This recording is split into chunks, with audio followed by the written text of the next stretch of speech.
और हमारे आदरणीय शत्रुघ्न जी का भी बहुत धन्यवाद। वरिष्ठ यहाँ के सदस्य हैं, क्योंकि उनको बोलना था पहले और आपने मुझे उसके बीच में से अवसर निकाल करके दिया है। आज बजट को लेकर के मुझे आज सदन में अपनी बात रखनी थी। सबसे पहले तो जिनकी प्रेरणा से हम सब लोग काम करते हैं, भारत के यशस्वी प्रधानमंत्री माननीय श्री नरेंद्र मोदी जी के सरकार के कार्यकाल का आज 8 साल पूरा हुआ है। मैं बहुत जोरदार बधाई यहाँ से देते हुए उन्हीं की प्रेरणा से आदरणीय हमारे मुख्यमंत्री योगी आदित्यनाथ जी के नेतृत्व में, हमारे वित्त मंत्री आदरणीय सुरेश खन्ना जी के माध्यम से 2022 और 23 का जो बजट हमारे नेता सदन श्री स्वतंत्र देव जी के माध्यम से रखा गया है, उसी के संबंध में मैं संक्षेप में यहाँ पर आप सबके बीच में बोलने के लिए आया हूँ। सबसे पहले खुशी की बात तो यह है कि उत्तर प्रदेश के इतिहास का अब तक का यह सबसे बड़ा बजट है। लोक कल्याणकारी बजट है, गरीब कल्याण के लिए समर्पित है, किसानों के लिए समर्पित है, मजदूरों के लिए समर्पित है। अर्थात उत्तर प्रदेश की 25 करोड़ जनता के जीवन में चतुर्दिक प्रगति को दृष्टिगत रखते हुए यह बजट प्रस्तुत किया गया है। मैं पूर्ववर्ती सरकारों का जरूर इसमें संकेत रूप में कहना चाहूँगा कि जब भारतीय जनता पार्टी की सरकार होती है तो सबके साथ सबके विकास का बजट होता है, और जब हमारे विपक्ष के जो मित्र लोग हैं वह सत्ता में थे तो कुछ का साथ और कुछ का विकास करने वाला बजट रहा है। लेकिन आज जब आप बजट का मैं यहाँ पर रखूँ कि जब 2022-23 का जो बजट इस बार रखा गया है सदन के पटल पर, उसमें सभी क्षेत्रों का विशेष तौर से ध्यान रखा गया है। गरीब का मतलब केवल बातों तक सीमित रह जाता था, लेकिन आज पूरे हिंदुस्तान में जब से माननीय नरेंद्र मोदी जी के नेतृत्व में देश की सरकार बनी है और जब से हमारे आदरणीय योगी जी के नेतृत्व में प्रदेश की सरकार बनी है, तो सबके साथ सबके विकास की भावना से जो काम करने का एक लक्ष्य है, उस लक्ष्य की पूर्ति को ध्यान में रख करके इस बार का बजट प्रस्तुत किया गया है। और इस बजट के माध्यम से केवल ये नहीं कि हम लोग बजट केवल सदन में लेकर के आए हैं कि हम प्रदेश की जनता के जीवन में खुशहाली लाने का चतुर्दिक प्रयास करेंगे, बल्कि अगर मैं कहूँ कि 2017 से 2022 के बीच का जो हमारा 5 बजट रहा है, वह 5 बजट के माध्यम से, जब हम 2017 में सरकार में आए थे तो सरकार में आने से पहले हमने जनता से एक वादा किया था। वादे के रूप में एक लोक कल्याण संकल्प पत्र लेकर के आए थे, और उस संकल्प पत्र की अधिकांश बातों को 5 वर्षों में पूरा करने का काम जैसे पिछली सरकार के समय किया गया, वैसे 2022 में जब हमारी सरकार बनी है तो सरकार बनने के बाद पहले ही बजट में लगभग 97 ऐसे हमारे वादे रहे हैं, जिन वादों को पूरा करने के लिए 2022 और 23 की इस बजट में प्राविधान किया गया है, जो अपने आप में एक रिकॉर्ड है। यद्यपि हमको जो हम लोक कल्याण संकल्प पत्र है वो कोई 1 वर्ष के लिए नहीं है, वो 5 वर्ष के लिए, लेकिन पहले साल ही के बजट में अगर हमने 97 ऐसी योजनाओं को शामिल किया है तो हमारा स्पष्ट कि हमारी कथनी और करनी में कोई अंतर नहीं रहता है। इसलिए इस बजट को इस दिशा में ले जाने का काम किया गया है। मैं अभी हमारे मित्र दीपक जी बोल रहे थे, तमाम सारी बातें बड़ा ध्यान से आपकी बात सुन रहा था। आदरणीय भाई गुरुजन हैं हमारे, मैं आपकी भी बातें बहुत ध्यान से सुन रहा था। जो हम लोग कर सकते हैं उसमें करते रहेंगे, करेंगे, लेकिन कुछ बातें ऐसी हमारी सरकार का लक्ष्य क्या है? हमारी सरकार का लक्ष्य भ्रष्टाचार मुक्त विकास करना है, और भ्रष्टाचार मुक्त विकास के लिए ही जब से आदरणीय मोदी जी के नेतृत्व में, आदरणीय योगी जी के नेतृत्व में देश और प्रदेश में डबल इंजन की सरकार बनी है, तब से एक व्यवस्था परिवर्तन हुआ है। देश भर में 40 करोड़ से अधिक गरीबों के बैंक, किसानों के बैंक खाते, मजदूरों के बैंक खाते खुले और उन खातों के माध्यम से, डीबीटी के माध्यम से किसी भी प्रकार की योजना बनती है तो उनका जो पैसा देना है वह पैसा उनको डीबीटी के माध्यम से भेजा जाता है। मुझे याद है, मैं उस समय, मेरी आयु कम थी, राजनीति में भी नहीं था, लेकिन उस समय देश के प्रधानमंत्री हुआ करते थे श्री राजीव गांधी। वो संसद में खड़े होकर के कहे थे कि हम दिल्ली से अगर 1 रुपया किसी योजना को बना करके किसी के लिए भेजते हैं तो पहुंचते पहुंचते पहुंचते पहुंचते जिसके लिए बनाते हैं वहां 15 पैसा पहुंचता। लेकिन आज हमें गर्व है कि हमारा नेतृत्व इस बात को समझ करके सरकार में आने के तत्काल बाद प्रधानमंत्री जनधन योजना के अंतर्गत देश भर में बैंक के खाते खोलने का काम किया गया और इसके कारण से इस भ्रष्टाचार पर लगाम लगाने का एक बहुत बड़ा रास्ता बना। और आज हम कह सकते हैं 100, अगर 1 रुपया दिल्ली से भेजें, 100 रुपए भेजें, 1 लाख रुपए भेजें तो पूरा का पूरा पैसा लाभार्थी के खाते में पहुंचता है, उसमें कोई घिसपिट नहीं होती है। यह हमारी सरकार की एक विशेष उपलब्धि, अर्थात भ्रष्टाचार की कमर तोड़ देने का जो संकल्प लिया गया, इसके कारण बहुत सारे हमारे विपक्षी मित्र भी, तमाम सारे ऐसे जो भ्रष्टाचार करने वाले थे वह सब बहुत नाराज भी रहते हैं। लेकिन भ्रष्टाचार मुक्त विकास करना यह हमारी सरकार का संकल्प है। भ्रष्टाचार करने वालों के खिलाफ कार्रवाई करना यह हमारी सरकार का संकल्प है और उस संकल्प के क्रम में ही बहुत सारे भ्रष्टाचारियों पर कार्रवाई होती रही है। बड़े बड़े भ्रष्टाचारी आज भी पकड़े जा रहे हैं। जब भ्रष्टाचारी पकड़े जाते हैं तो निश्चित तौर से हमारे विपक्ष के साथी ये लगाते हैं कि देखो ये तो फला दल वाला है इसलिए इसके खिलाफ कार्रवाई। दल के आधार पर नहीं, भ्रष्टाचारी कौन है इसके आधार पर कार्रवाई होती है। चुनाव के समय कोई इत्र के कारोबारी को अपना मित्र बता करके वह सब आपको चर्चा में, उसकी चर्चा नहीं करना चाहता, लेकिन बजट के संबंध में जब चर्चा कर रहा हूं तो हमारी सरकार के समय जो भी योजनाएं लेकर के आने का काम किया गया उस काम का जमीनी स्वरूप लोगों को दिखाई देता है, लोग उसे महसूस करते हैं। मैं नहीं जानता आप सब में से तमाम हमारे जो साथी सदस्य बैठे उनको याद होगा 2017 से पहले कई बार हमारे मित्र लोग सब बिजली की बात करते हैं। अगर मैं बिजली की बात करूं तो मुझे याद है 2017 से पहले कितने घंटे बिजली आती थी। अधिष्ठाता महोदय, बिजली के लिए हमारे छात्र तरसते थे, किसान तरसते थे, व्यापारी तरसते थे। और मैं सुनो ऐसा नहीं बोलते। मैं जरूर मैं आपको बता रहा हूं 2017 से पहले उत्तर प्रदेश में बिजली को लेकर के हाहाकार रहता था और उस हाहाकार के कारण कोई भी आम आदमी सदस्य प्रदेश के अलग अलग हिस्से से चुन करके आते हैं। आप भी आते हैं, याद कर लीजिएगा 2017 से पहले का, क्योंकि 2017 के पहले का याद नहीं करने के कारण थोड़ी असुविधा आपको हो सकती है। बिजली नहीं मिलती थी। अगर ट्रांसफार्मर किसी किसान का जल जाए, किसी गांव मोहल्ले का जल जाए, बिना चंदा लगा करके पैसा रिश्वत के रूप में चढ़ावा चढ़ाए बगैर कोई ट्रांसफार्मर लगता था क्या? लेकिन आज हमारी सरकार आने के बाद जो हमारे जो विद्युत उत्पादन के केंद्र हैं उनमें बढ़ोतरी भी की गई है। ट्रांसफार्मर अगर जल जाए तो 48 घंटे 72 घंटे के अंदर किसान को और उपभोक्ता को लेने के लिए नहीं जाना पड़ता है,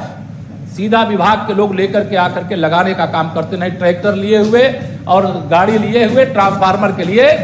लाइन में हमारे लोगों को खड़े रहना पड़ता था। आज यही परिवर्तन है। जो परिवर्तन होता है उसको स्वीकार करना पड़ेगा। आज उत्तर प्रदेश जिस प्रकार से विकास के पथ पर आगे जा रहा है उसका कारण क्या है? दुरुस्त कानून व्यवस्था। अगर कानून व्यवस्था दुरुस्त नहीं होती तो कोई उत्तर प्रदेश के अंदर ना व्यापार करने के लिए आता, ना उद्योग लगाने के लिए आता। हमारी सरकार में जब अपराधियों के खिलाफ कार्रवाई होती है तो हमारे तमाम सब, मैं जानता हूं आप विपक्ष के हमारे सब मित्र लोग हो, बहुत दर्द होता है, क्योंकि अपराधी जहां होगा उसके खिलाफ कार्रवाई होगी और अपराधी का राजनीतिक रिश्ता जिनसे होगा स्वाभाविक तौर से उनको दर्द भी होगा। तो मैं यह जरूर आज सदन में कहना चाहता हूं, यह योगी आदित्यनाथ जी के नेतृत्व वाली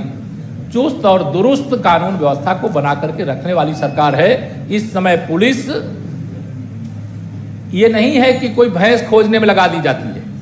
बल्कि पुलिस को अपराधियों को खोजने, पकड़ने और उनके खिलाफ कठोर से कठोर कार्रवाई करने के लिए लगाया जाता है।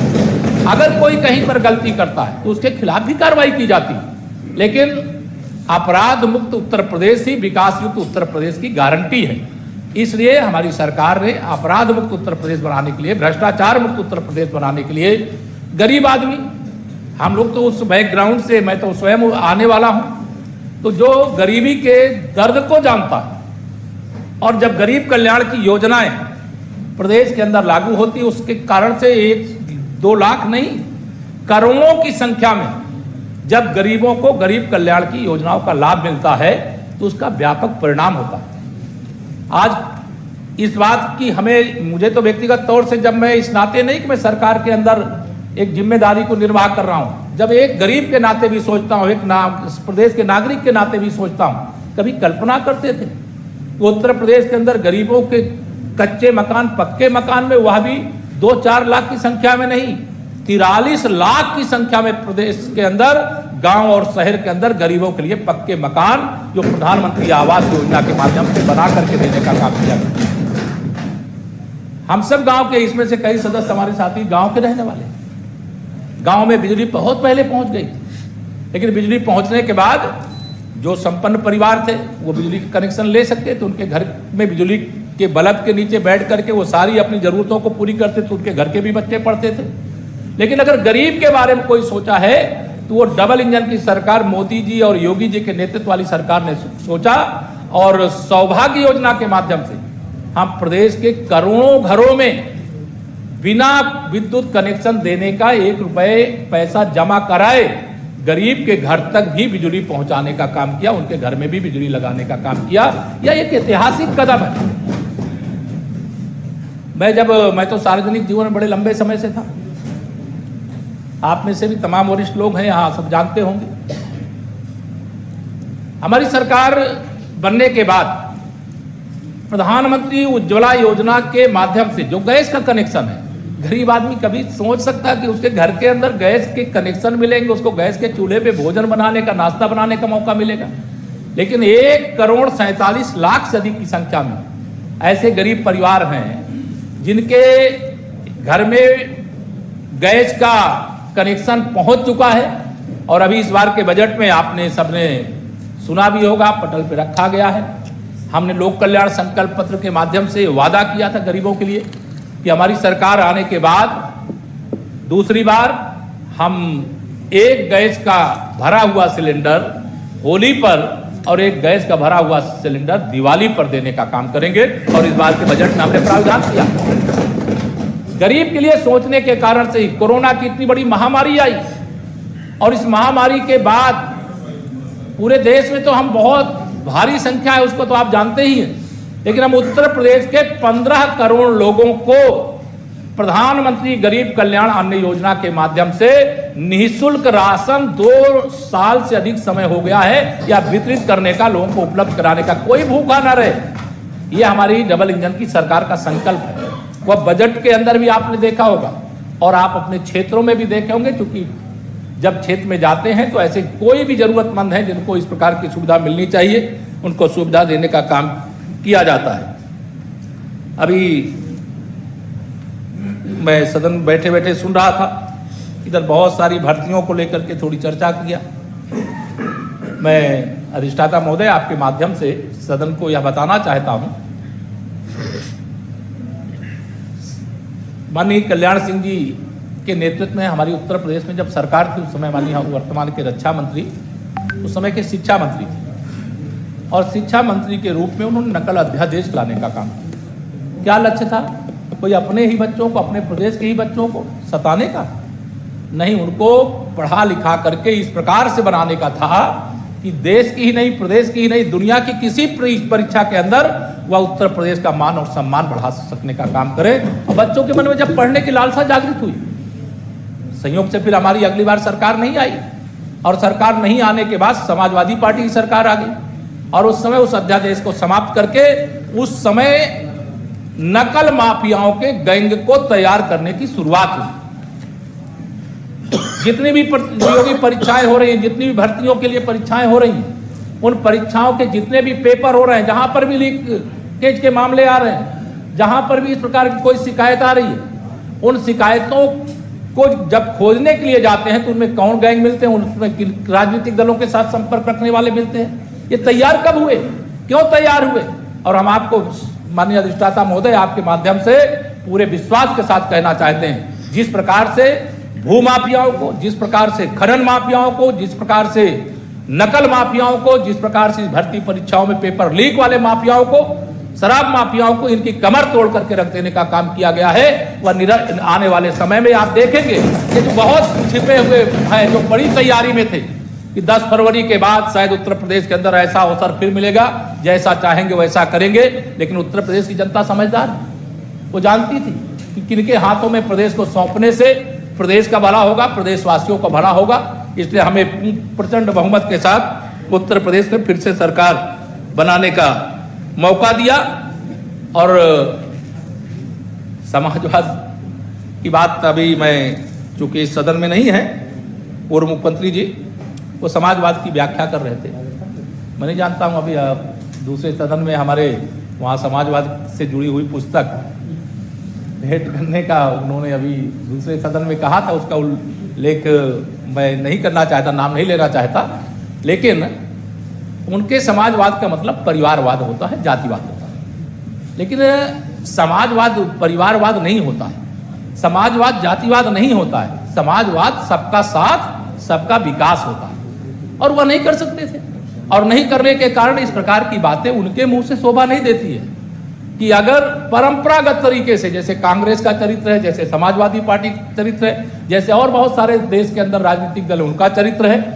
कि परंपरागत तरीके से एक ही परिवार के राष्ट्रीय अध्यक्ष होंगे तो एक परिवार के होंगे, मुख्यमंत्री प्रधानमंत्री होंगे तो एक परिवार के होंगे। लेकिन हमारी पार्टी सबका साथ, सबका विकास का एक जो संकल्प है, मैं बजट पे ही बोल रहा हूं, सबके साथ सबके, नहीं मान सिंह जी सबके, मान सिंह जी, सब डॉक्टर मान सिंह जी, सबके साथ सबके विकास के संकल्प के साथ, या मान सिंह जी, सबके साथ सबके विकास,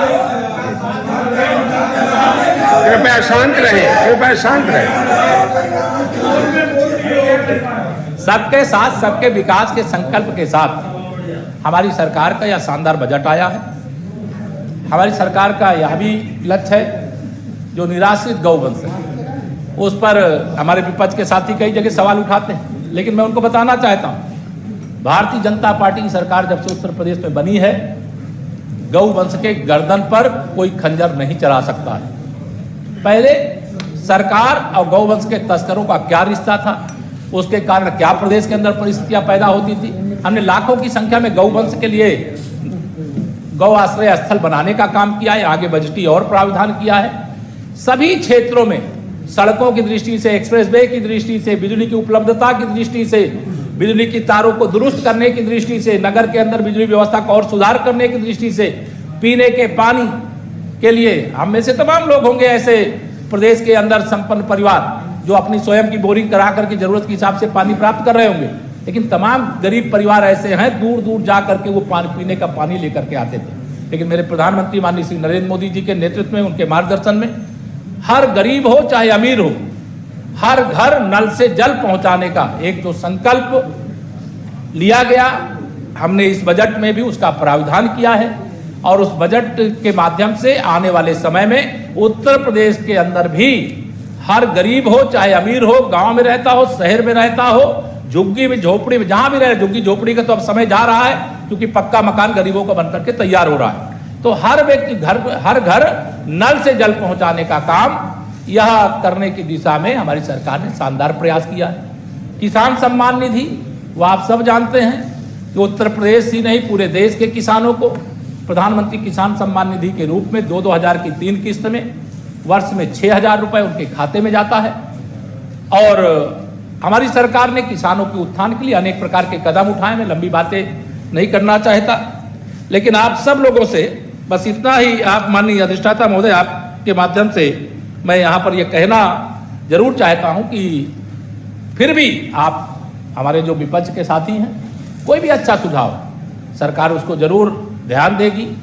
और प्रदेश की भलाई के लिए जो अच्छे आप सजेशन देंगे उनको स्वीकार करेंगे और उसके लिए जो अच्छा से अच्छा कर सकते वह करने का काम करेंगे। हमारी सरकार का लोकतंत्र का सही मायने में जो ताकत है यही है कि पक्ष और विपक्ष हो, कोई हम जो व्यवस्था लेकर के आए उसमें आपका अच्छा कोई सुझाव आ सकता है, देखने लायक होगा उसको भी देखेंगे, अन्यथा हमारी सरकार का यही प्रयास है सबसे पहले गरीब से गरीब जो व्यक्ति है उसका, मातृशक्ति है उसका, बड़े बुजुर्ग हैं उनका, युवा शक्ति जिनके हाथ में देश का, प्रदेश का, परिवार का, सबका भविष्य होता है उनका सबका ध्यान रखते हुए हम लोग उत्तर प्रदेश को प्रगति के पथ पर आगे ले जाने के लिए कृत संकल्प हैं। मैं अधिष्ठाता महोदय, बातें बहुत हैं लेकिन मैं इतना ही निवेदन करके कि यह बजट अलग अलग विभागों के माध्यम से आएगा, आप सबके सहयोग की अपेक्षा करता हूँ। बहुत सारे हमारे नए सदस्य आए, मैं इधर सदन शुरू होने के बाद आ नहीं पाया था, जो नए चुन करके आए उनको सबको बहुत बहुत बधाई भी आपके माध्यम से मैं देना चाहता हूँ। और बहुत सारे हमारे साथी विदा हो गए, आगे भी कुछ ऐसे होंगे जो जाने वाले होंगे, लेकिन उनके सबके लिए शुभकामनाएं, मंगल कामनाएं हैं। हम आज आप सब अधिष्ठाता महोदय आपके माध्यम से बजट का भरपूर समर्थन करते हुए और सर्वसम्मति से बजट को पास करने की आप सबसे अपील करते हुए अपनी बारी को विराम देता हूँ। धन्यवाद।